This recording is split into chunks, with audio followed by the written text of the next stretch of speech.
Namasté. Bonjour. Bonjour à toutes et à tous. Aujourd'hui, je me trouve ici en Inde.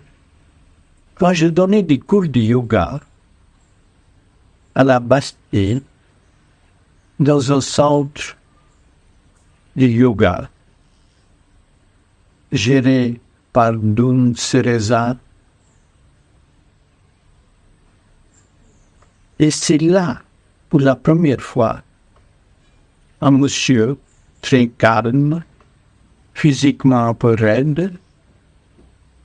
On m'a expliqué que c'était un haut fonctionnaire, quelqu'un exceptionnellement gentil, quelqu'un qui avait une sorte d'écoute qui m'a impressionné, qu'il était capable d'écouter. Et pas seulement écouter les mots, mais il était capable d'écouter le sens derrière les mots, ou la signification entre les lignes.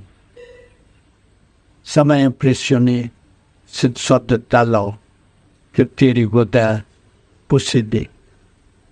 C'était mon premier contact. Et puis, il était là-bas assez régulièrement pour pratiquer les postures de yoga, pratiquer la respiration.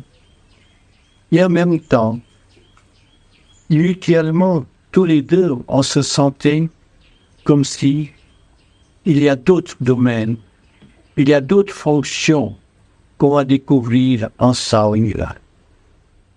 Sa capacité d'étudier le passé, d'étudier le présent et projeter dans le futur.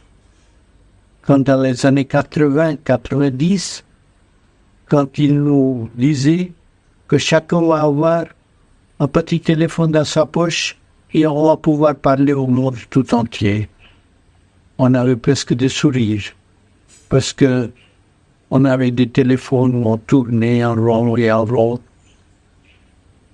temps en temps, ça se connectait, de temps en temps, ça ne se connectait pas. Des fois, on hurlait dans les téléphones, et chaque fois, quand c'était un téléphone qu'on faisait, comme on dit en anglais, long distance, c'est-à-dire quand très loin, on criait plus fort, comme si ça va marcher. Mais dans ces petites phrases, avec ce sourire, quand il disait que vous aurez un téléphone dans votre poche, ça nous faisait rire.